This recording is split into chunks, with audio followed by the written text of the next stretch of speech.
আসসালামু আলাইকুম ওয়া রাহমাতুল্লাহ। আশা করি সবাই ভালো আছেন, আমিও ভালো আছি আলহামদুলিল্লাহ। Welcome back to my YouTube channel. আর আপনারা যে আমার সামনে থাকা যে সিরাজি কবুতরটা দেখতে পাইতেছেন, এর আগের ভিডিওতে আপনারা এই কবুতর জোড়া দেখছেন, কিন্তু এই কবুতর জোড়া বাচ্চা দীর্ঘ 6 মাস আমার কাছে আমি পালন করছি। তো পালার পরে আজকে হঠাৎ 2 দিন ধরে দেখতেছি যে ঠিকমতো একটা বাচ্চা খাবার খাইতেছে না। যে কী কারণে খাইতেছে না আমি বুঝতে পারতেছি না। যদি কোনো অভিজ্ঞ কবুতর প্রেমিক আমার ভিডিওটা দেখেন বা কেউ যদি জানেন, তো আমাকে একটু এই বিষয়ে বলবেন যে কেন কবুতরে আদার খাইতেছে না। যদি আপনারা বলেন, হয়তো আশা করি এই কবুতর বা কবুতরটাকে বাঁচানো যাবে। তো আশা করি আপনারা বলবেন। এই যে দেখেন, কবুতরটা কিন্তু একবার শুকিয়ে গেছে। এই যে দেখেন, এই কবুতরটাগুলো একবারে শুকিয়ে গেছে, কিন্তু কি কারণে যে খাবার খাইতেছে না আমি বুঝতে পারতেছি না। আজকের 2 দিন থেকে ঠিকমতো খাবার খাইতেছে না, কিন্তু কবুতরটা ঠিক কমপ্লিটলি সুস্থ দেখা যাচ্ছে না। তো আপনারা যদি কেউ জানেন আমাকে বলবেন, আর বললে অনেক ভালো হইবে। আর আমি এই কবুতরটাকে হয়তো বাঁচাইতে পারবো ইনশাল্লাহ। এই কবুতরটা কিন্তু বর্তমানে নিউ অ্যাডাল্ট, কিন্তু দেখেন একবারে অনেক বেশি অসুস্থ হয়ে পড়ছে, যার কারণে ঠিকমতো দাঁড়াতেও পারতেছে না।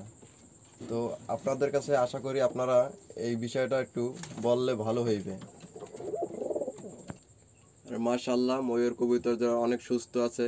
আর এই কবুতর জোড়া আমার অনেক শখের কবুতর। অনেকটা নোংরা হয়ে গেছে বাচ্চাকে খাবার খাওয়ার জন্য।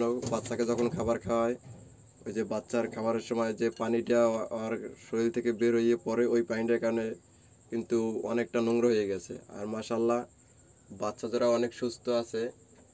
আর অনেক সুস্থ আছে বাচ্চা জোড়াও, এখন তো কোনো সমস্যা নাই। কিন্তু সিরাজি কবুতরের যে বাচ্চাটা এখন বর্তমানে নিউ অ্যাডাল্ট হয়েছে, এই বাচ্চাটা অনেক সমস্যা দেখা দিচ্ছে। যে 2 দিন থেকে খাবার খাইতেছে না, এটা নিয়ে অনেক টেনশনে পড়ে গেছি। আর এদিকে মাশাআল্লাহ সব কবুতরই অনেক সুস্থ আছে। আর মাশাআল্লাহ রেসার কবুতরও ডিমে তা দিতে আছে এদিকটাতে। আশা করা যায় আর 4-5 দিনের ভিতরেই ডিম ফুটে বাচ্চা বের হইবে। আর এই যে দেখেন কি পরিমাণ ডিস্টার্ব, আমাকে একবারে জ্বালাইয়ে খাইলো এই কবুতরটা। আর কাছে হাত দিলেই হয়েছে, এলেই কামড় দিয়ে দিবে সাথে সাথে। একবার হাত দেওয়া যায় না, সাথে সাথে কামড় দিয়ে দিবে। মাশাআল্লাহ, এই যে বোম্বাই কবুতর জোড়া আপনারা দেখতে পাচ্ছেন, এটা কিন্তু দেখছিলেন আগের ভিডিওতে যে ডিম নষ্ট হয়ে যাওয়ার কারণে একজোড়া গিরিবাজ কবুতরের ডিম আবার অন্য কবুতরের সাথে দেওয়া ছিল 3টে করে। ওই ডিম আবার এই জায়গাতে আনিয়ে দিছি। তো আনিয়ে দেওয়ার পরে কিন্তু মাশাআল্লাহ, আল্লাহর রহমতে আলহামদুলিল্লাহ বাচ্চা কিন্তু ফুটছে। ধরতে দিতে আছে না, কাছ থেকে দেখেন 2টা বাচ্চাই কিন্তু ফুটছে মাশাআল্লাহ। মাদিটা খুব জিদি একটা মাদি, যার কারণে ধরতে দিতে আছে না। কীভাবে এটা দেখছেন কীভাবে করতে আছে।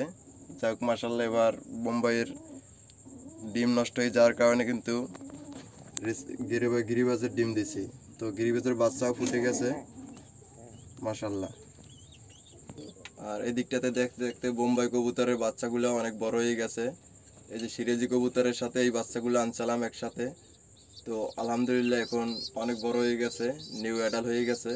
কিন্তু সমস্যা বাজে যে সিরাজি কবুতরের একটা কবুতরের সমস্যা হয়েছে যে খাবার ঠিকমতো আজকে 2 দিন ধরে খাইতেছে না। তো মাশাআল্লাহ এছাড়া এদিকে যে কবুতর আছে সবাই সুস্থ আছে।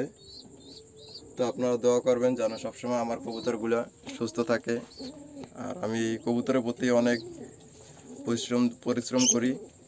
আর খামারের ভিতরে অনেক গরম লাগতেছে, দেখছেন যে কি একটা অবস্থা হয়ে গেছে শরীরের, তা ঘামিয়ে গেছে। আর যে বিউটি কবুতর দেখাও যাইতেছে না। এই যে বিউটি কবুতরের জন্য কিন্তু এখনো মাদি নিয়ে আসতে পারি নাই, তো চেষ্টা করতে আছি। আর আরেকটা বিষয় হয়েছে যাইয়া আপনাদের বলি যে এই যে দেখতে পাচ্ছেন খাবার কি এলোমেলো হয়ে আছে। তো এই গম আর ধান একবারে কম খায়, যে কি কারণে কম খায় বুঝতে পারতেছি না। যে এটা একটা মিক্সচার আমি নিজে তৈরি করে দিই, সব খাবার একসাথে ক্রয় করার পর সবগুলো দিয়ে মিক্সচার বানাই।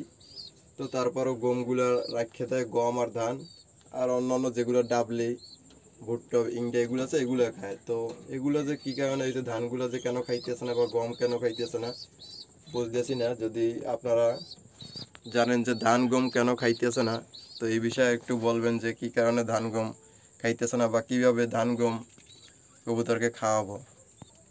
এই পাত্রটা কিন্তু আপনার খাবার খাওয়াইতে খুব কষ্ট হয়ে যায়, সব কবুতর একসাথে খাবার খাইতে পারে না। তো আজকে আমি আবার নিউ একটা পাত্র বানাইছি। তো এই পাত্রটা আজকে খাবার দিব, দেখবো যে সবাই এই পাত্রটা ঠিকমতো খাবার খাইতে পারে কিনা। কারণ খাবারের পাত্র কেনার মতো টাকা আমার কাছে নাই, আমি অনেক গরিব, যার কারণে আমি খাবারের পাত্র ক্রয় করতে পারি না। তো আমি নিজে একটা খাবারের পাত্র তৈরি করছি আজকের এই পাত্রটা নিজে তৈরি করলাম, যে দেখবো এখন সব কবুতর একসাথে এই পাত্রটা খাইতে পারে কিনা। যদি খাইতে পারে তবে তো আলহামদুলিল্লাহ, না হয় একটা পাত্র আমার ক্রয় করতে হবে, কিছু করার নাই। তো এখন দেখবো যে খাবার দিয়ে দেবো যে সব কবুতরে এই পাত্রটা দিয়ে কি ঠিক মতো খাইতে পারে কিনা, নাকি একজনে খাইবে আর একজনকে খাইতে দিবে না। আর এই যে খাবারগুলো দিয়ে দেবো এই পাত্রটাতে সব জায়গাতে, দেখি যে সবাই ঠিক মতো খাইতে পারে কিনা। এই যে তারপর ভিতরে নামে খাবে, যার কারণে এই পাত্রটা যে ভিতরে যেন কেউ না ঢুকতে পারে। তো সবাই খাবার খাইতেছে, আশা করা যায় সবাই এখন কম বেশি খাবার খাইতে পারবে।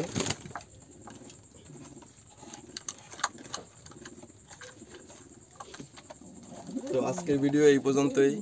আল্লাহ হাফেজ, নতুন কোনো ভিডিওতে দেখা হবে ইনশাআল্লাহ।